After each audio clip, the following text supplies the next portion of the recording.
Hi ವೀಕ್ಷಕರೇ, welcome back.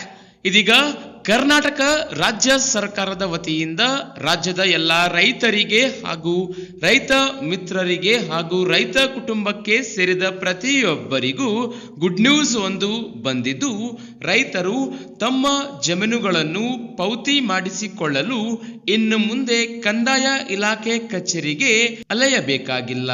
ಹೌದು, ಖುದ್ದಾಗಿ ಸರ್ಕಾರವೇ ಈ ಪೌತಿ ಆಂದೋಲನ ಶುರು ಮಾಡಿದ್ದು, ಎಲ್ಲ ಕಂದಾಯ ಇಲಾಖೆಯ ಅಧಿಕಾರಿಗಳು ನಿಮ್ಮ ಮನೆ ಬಾಗಿಲಿಗೆ ಬಂದು ನಿಮ್ಮ ಜಮೀನಿನ ಕೆಲಸ ಏನೇ ಇರಲಿ ಮಾಡಿ ಕೊಡುತ್ತಾರೆ.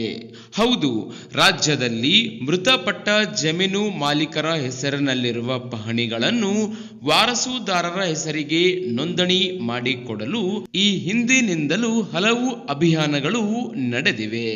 ಹೋಬಳಿ ಗ್ರಾಮ ಮಟ್ಟದಲ್ಲಿ ಅಭಿಯಾನ ನಡೆದಿದ್ದು, ಆದರೂ ಇನ್ನು ಕೆಲವು ಪ್ರಕರಣಗಳು ಅಲ್ಲಲ್ಲಿ ಬಾಕಿ ಇದ್ದು, ಹೀಗಾಗಿ ಇದೀಗ ಕಂದಾಯ ಇಲಾಖೆ ಸಚಿವರ ನಿರ್ದೇಶನದ ಮೇರೆಗೆ ಎಲ್ಲ ರಾಜ್ಯಾದ್ಯಂತ ಎಲ್ಲ ಜಿಲ್ಲೆಗಳಲ್ಲಿ ಎಲ್ಲ ಗ್ರಾಮಗಳಿಗೆ ಕಂದಾಯ ಇಲಾಖೆಯ ಅಧಿಕಾರಿಗಳು ಮನೆ ಬಾಗಿಲಿಗೆ ಭೇಟಿ ಮಾಡುವುದರ ಮೂಲಕ ಕಂದಾಯ ಇಲಾಖೆಯಲ್ಲಿರುವ ಎಲ್ಲ ಸೇವೆಗಳ ಸೌಲಭ್ಯವನ್ನ ಒದಗಿಸುವುದರ ಜೊತೆಗೆ ಈ ಪೌತಿ ಆಂದೋಲನ ಶುರು ಮಾಡಲಾಗುತ್ತಿದ್ದು, ಈ ಯೋಜನೆಯ ಅಡಿಯಲ್ಲಿ ಎಲ್ಲ ಕಂದಾಯ ನಿರೀಕ್ಷಕರು ಮತ್ತು ಗ್ರಾಮ ಅಭಿವೃದ್ಧಿ ಅಧಿಕಾರಿಗಳು ರೈತರ ಮನೆ ಬಾಗಿಲಿಗೆ ಭೇಟಿ ಮಾಡುವುದರ ಮೂಲಕ ಎಲ್ಲ ವಾರಸುದಾರರ ಮೊಬೈಲ್ ಮೂಲಕ ಪೌತಿ ಖಾತೆಯನ್ನ ಮಾಡಿಕೊಡಲಿದ್ದಾರೆ.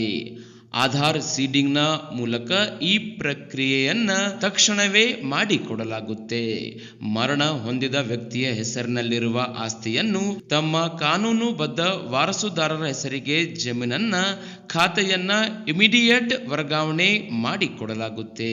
ಅದೇ ರೀತಿಯಾಗಿ ನಿಮ್ಮ ಪಹಣಿಗೆ ಆಧಾರ್ ಜೋಡಣೆ, ಕೃಷಿ ಭೂಮಿ ಪ್ರಮಾಣ ಪತ್ರ, ರೈತರ ಭೂ ಹಿಡುವಳಿ ಪ್ರಮಾಣ ಪತ್ರ ಮತ್ತು ಸಣ್ಣ ಹಾಗೂ ಅತಿ ಸಣ್ಣ ರೈತರ ಎಲ್ಲ ಬಗೆಯ ಸಮಸ್ಯೆ ಕುಂದು ಕೊರತೆಗಳನ್ನ ನಿಮ್ಮ ಮನೆ ಬಾಗಿಲಿಗೆ ಬಂದು ಕಂದಾಯ ಅಧಿಕಾರಿಗಳು ಎಲ್ಲಾ ಸಮಸ್ಯೆಗಳನ್ನು ಸರಿಪಡಿಸಲಿದ್ದಾರೆ.